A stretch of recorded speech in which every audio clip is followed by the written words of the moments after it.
आपने कभी न कभी आम तो जरूर खाया होगा। कई लोगों का फेवरेट फ्रूट जो होता है आम।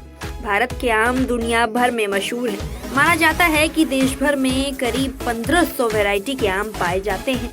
इन्हीं में से एक है लंगड़ा आम। हाल ही में बनारसी लंगड़ा आम को जीआई टैग भी मिला है।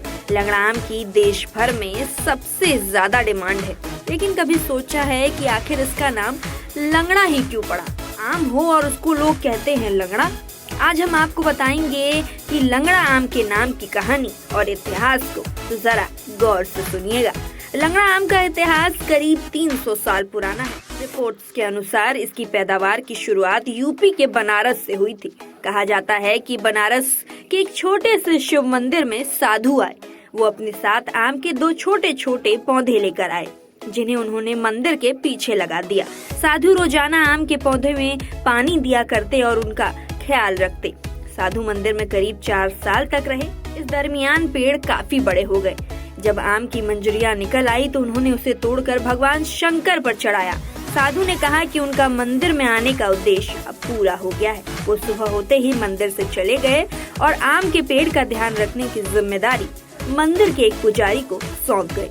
उन्होंने कहा कि जब पेड़ पर आम आ जाएं तो उन्हें कई हिस्सों में काटकर भगवान शिव पर चढ़ा दें और भक्तों को प्रसाद के रूप में बांट देना। साधु ने पुजारी से ये भी कहा कि पेड़ की कलम और गुठली किसी को न दे।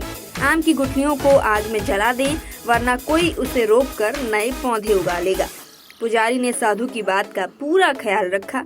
वो कई सालों तक आम को काटकर भगवान के सामने चढ़ाता और मंदिर के भक्तों को प्रसाद के रूप में बांट देता।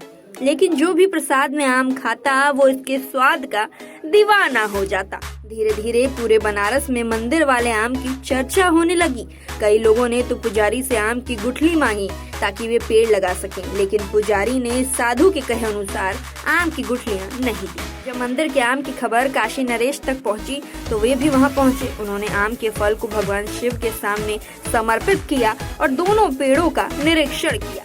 काशी नरेश ने पुजारी से आग्रह किया कि वे आम की कलम राज्य के प्रधान माली को दे दें ताकि वो महल के बगीचे में इन्हें लगा सके। राजा की बात पर पुजारी ने कहा कि वो भगवान शिव से प्रार्थना करेंगे और उनके निर्देश पर कल महल आकर आम की कलम महल के माली को सौंप देंगे। रात को पुजारी के सपने में भगवान शिव आए। उन्होंने आम की कलम राजा को देने के लिए कहा। दूसरे दिन पुजारी आम के प्रसाद को लेकर राजमहल पहुंचा। उन्होंने राजा को आम की कलम भी सौंप दी। काशी नरेश ने माली के साथ जाकर बगीचे में पेड़ों की कलम लगाई। कुछ ही सालों में ये पेड़ बड़े बन गए। धीरे धीरे पूरे रामनगर में आम के कई पेड़ हो गए। इसके बाद बनारस से बाहर भी आम की फसल होने लगी। अब ये आम दुनिया भर में पॉपुलर हो गया। लंगड़ा आम की कहानी तो हमने आपको बताई। अब सवाल ये आ रहा होगा कि आखिर इसका नाम लंगड़ा क्यों पड़ा? तो सुनिए, दरअसल साधु ने जिस पुजारी को आम के पेड़ का ख्याल रखने की जिम्मेदारी दी थी वो दिव्यांग था। उन्हें सब लंगड़ा पुजारी के नाम से जानते थे, इसलिए आम की इस किस्म का नाम भी लंगड़ा आम पड़ गया। आज भी इसे लंगड़ा आम या बनारसी लंगड़ा आम कहा जाता है। तो क्या आपने भी चखा है लंगड़ा आम? Bureau report, TV 24।